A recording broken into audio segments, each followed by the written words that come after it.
अब अगर नेक्स्ट मैंने वैल्यू फाइंड करनी है एंगल ऑफ डेविएशन की, ठीक है। एंगल ऑफ डेविएशन की वैल्यू फाइंड करने के लिए मैं ये वाली छोटी वाली ट्रायंगल ले लूँगी, दैट इज़ ट्रायंगल ले रही हूँ मैं, that is M Q R, सिर्फ ऊपर वाली शेडेड पोर्शन जो है, ठीक है। इसमें क्या है, जो एंगल बाहर बन रहा है ना ये वाला, this is angle of deviation. अब अंदर वाला एंगल ये कितना है, ये वाला, ठीक है।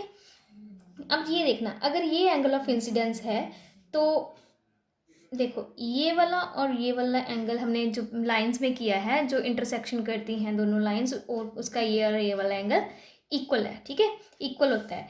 अगर ये एंगल आई है तो ये भी आई होगा। सिमिलरली अगर ये आई है तो ये पूरा एंगल भी कितना होगा, आई, ठीक है।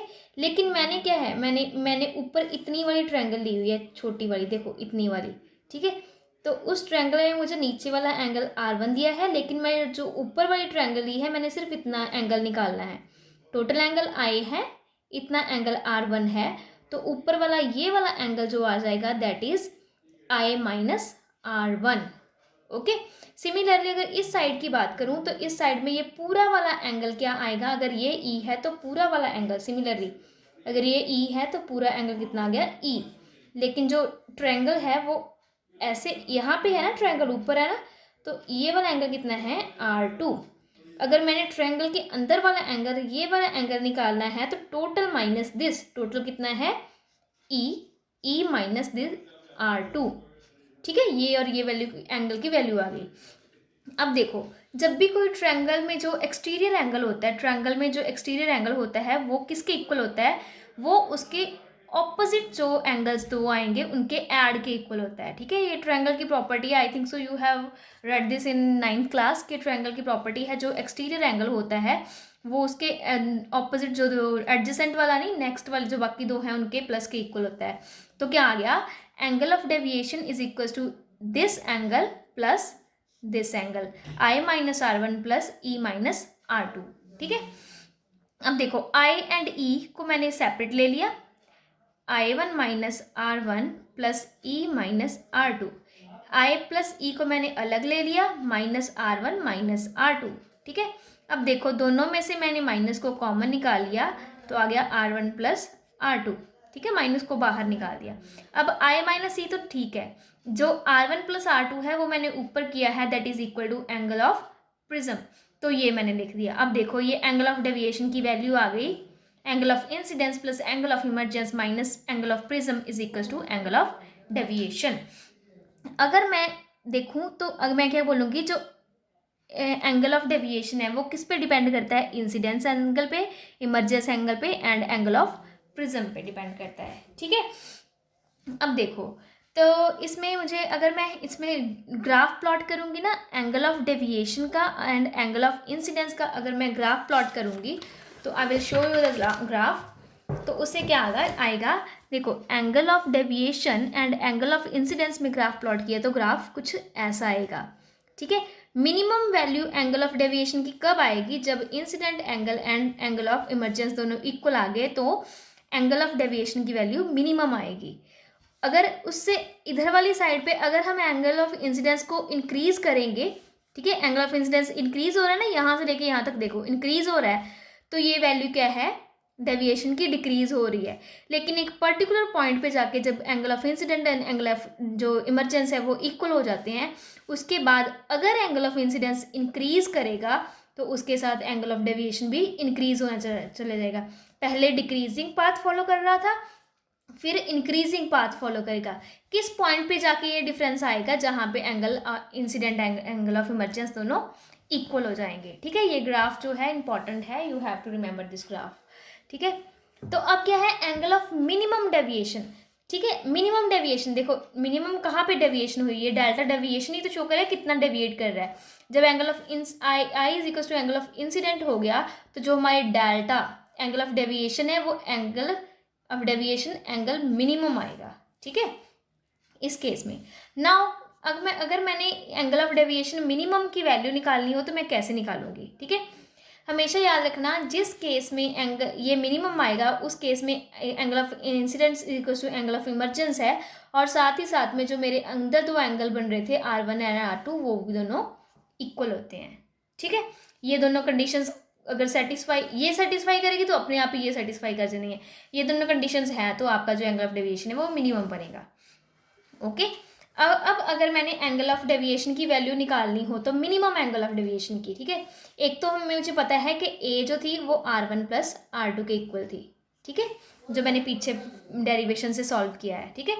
अब देखो, अगर डेविएशन मिनिमम हो रही है तो ये दोनों इक्वल हैं, तो इन दोनों को मैं क्या ले सकती हूँ, दोनों को ही मैं R ले सकती हूँ, ठीक है। ये इसकी वैल्यू सेम है, मान लो 60 डिग्री हो गया, दोनों R ले लिया, ठीक है। तो A क्या आ जाएगा 2R और R = A/2। ये कौन सा केस है, स्पेशल केस है। एंगल ऑफ रिफ्रैक्शन जो होगा एंगल ऑफ प्रिज्म का हाफ होगा, किस केस में, जिस केस में जो हमारे पास डेविएशन है वो मिनिमम है। ओके, तो एंगल ऑफ डेविएशन जो मिनिमम एंगल ऑफ डेविएशन है उसकी वैल्यू निकालनी है, तो वो कैसे निकालूंगी। मैंने फॉर्मूला किया है, जो एंगल ऑफ डेविएशन की वैल्यू आई थी that is angle of incidence plus angle of emergence minus angle of prism. यही पीछे निकाले ना, ये तो हर केस में है। अब केस मैंने कौन सा लेना है, जब ये मिनिमम है। अगर डेल्टा ये मिनिमम है, कौन से केस में आएगी, जब ये दोनों इक्वल होंगे। जब ये दोनों इक्वल है तो मैं दोनों को ई की जगह पे भी आई लिख सकती हूँ ना, क्योंकि दोनों इक्वल हैं, ठीक है। दोनों की जगह पे मैंने आई लिख दिया, तो I + I2 I - A, तो इसको इस साइड ले जाओ तो delta M + A = 2I। Okay, तो इसमें कोई कन्फ्यूजन तो नहीं। तो डेल्टा मिनिमम की जो वैल्यू आ गई, देखो A + डेल्टा मिनिमम = 2I।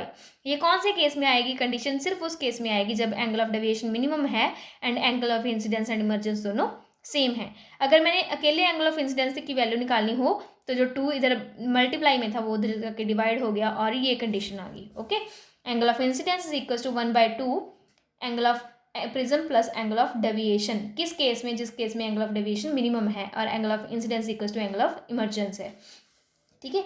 ये तो मैंने आपको इधर सॉल्व करके बता दिया, ये दोनों कंडीशंस आ गई, ठीक है। Angle of incidence and angle of refraction की वैल्यू आ गई जिस केस में डेविएशन मिनिमम है, ठीक है। अब मिनिमम के केस में स्नेल्स लॉ को मैं अप्लाई करूंगी। स्नेल्स लॉ क्या बोलता है कि refractive index = sin I/sin R।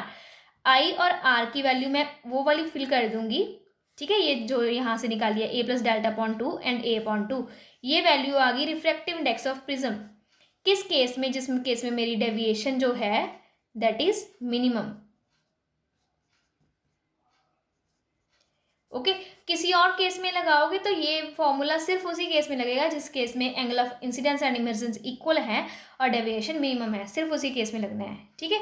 अब देखो, अब एंगल ऑफ डेविएशन जो है कौन कौन से फैक्टर पे डिपेंड करता है, तो यहीं से देख लो कौन कौन से फैक्टर पे डिपेंड करता है। एक तो एंगल ऑफ इंसिडेंस पे, एंगल ऑफ इमरजेंस पे, एंगल ऑफ प्रिज्म पे, ये तो हमें सीधा ही दिख रहा है, ठीक है। तो अब देखो, सबसे पहला क्या है, angle of incidence. Angle of incidence पे जो है वो एंगल ऑफ डेविएशन डिपेंड करता है। एक्सपेरिमेंटली प्रूव किया गया है कि अगर एंगल ऑफ इंसिडेंस इंक्रीज करेगा तो उससे जो क्या है, देखो यहाँ पे भी देख लो, एंगल ऑफ इंसिडेंस जब इंक्रीज कर रहा है, ठीक है, एंगल ऑफ इंसिडेंस जैसे इंक्रीज कर रहा है तो एंगल ऑफ डेविएशन जो है डिक्रीज करेगा। लेकिन एक पर्टिकुलर पॉइंट पे जाके, जिस पॉइंट पे जाके angle of incidence and emergence equal हो जाते हैं, उस पॉइंट पे जाके उससे आगे अगर एंगल ऑफ इंसिडेंस इंक्रीज करता है तो डेविएशन भी इंक्रीज करने लग जाएगा। पहले इनवर्स रिलेशन फॉलो करेंगे, इनवर्सली प्रोपोर्शनल होंगे, फिर आगे जाके डायरेक्टली प्रोपोर्शनल हो जाएंगे, ठीक है। ये है, इसमें इंक्रीज होगा तो डेल्टा डिक्रीज होगा फर्स्ट केस में, बाद में इंक्रीज होगा तो डेल्टा इंक्रीज होगा। ये बाउंड्री किस केस में आती है, जब एंगल I = एंगल E है, ठीक है। अब क्या है, dependence of angle of prism on the medium of material of prism. Prism मतलब रिफ्रैक्टिव इंडेक्स पे। हमें पता है कि रिफ्रैक्टिव इंडेक्स जितना ज़्यादा होगा उतनी ही ज़्यादा डेविएशन होगी। जैसे हमने स्लैब के केस में, पिछले केस में किया था ना, स्लैब जब ली थी तो, ठीक है। तो प्रिज्म के केस में वही है, एक्सपेरिमेंटली प्रूव है कि अगर रिफ्रैक्टिव इंडेक्स प्रिज्म का ज़्यादा होगा, ठीक है, मोर डेंस प्रिज्म होता जाएगा तो डेविएशन ज़्यादा होती जाएगी, ठीक है। तो एंगल ऑफ डेविएशन भी इंक्रीज होता जाएगा। Next is angle of deviation prism पे कैसे डिपेंड करता है, एंगल ऑफ प्रिज्म पे ऐसे डिपेंड करता है। ये हमेशा याद रखना है कि एंगल ऑफ डेविएशन जो है इंक्रीज करता है जैसे जैसे एंगल ऑफ प्रिज्म इंक्रीज करता है, ठीक है। ये सीधा ही बस याद रखना है, एंगल ऑफ प्रिज्म इंक्रीज करेगा तो एंगल ऑफ डेविएशन भी इंक्रीज करेगा। लास्ट आ गया wavelength of the medium. Wavelength पे कैसे डिपेंड करता है, वेवलेंथ मुझे पता है कि रिफ्रैक्टिव इंडेक्स जो है that is inversely proportional of the proportion of wavelength. अब देखो रिफ्रैक्टिव इंडेक्स जो है वेवलेंथ पे डिपेंड कर रहा है। यहाँ पे मैंने क्या कहा है, रिफ्रैक्टिव इंडेक्स ज़्यादा होगा तो डेविएशन ज़्यादा होगी।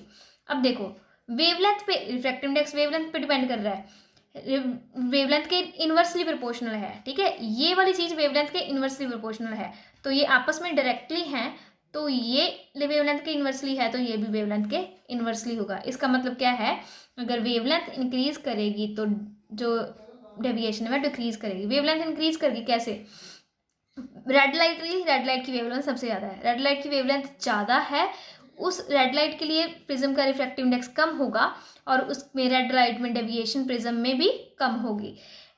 पर्पल लाइट में, वॉयलेट लाइट में वेवलेंथ सबसे कम होती है तो उसके कारण जो डेविएशन है वो सबसे ज़्यादा होगी। इनवर्स रिलेशन है, ये क्या है, इसमें पहले इनवर्स रिलेशन है फिर डायरेक्ट रिलेशन है, ठीक है। इस केस में दोनों में डायरेक्ट रिलेशन है, तीसरे में भी दोनों में डायरेक्ट रिलेशन है, चौथे में जाके इनवर्स रिलेशन है, ठीक है। रिमेंबर क्या रखना है, इंसिडेंस के और डेविएशन का दोनों केसेस फॉलो होते हैं, पहले इनवर्स रिलेशन फिर डायरेक्ट रिलेशन। जब हम बात करेंगे refractive index and angle of prism की, refractive index and angle of deviation की, तो direct relation, angle of deviation and prism direct relation, wavelength of light and deviation inverse relation. ये relations याद रखनी है, इस रिलेशन इंपॉर्टेंट होते हैं, इसके बिहाफ पे कंसेप्चुअल क्वेश्चंस भी बनते हैं बहुत ज़्यादा, so you have to remember this relationships. This was your topic, एक बार रीड जरूर करना है इन टॉपिक्स को खुद।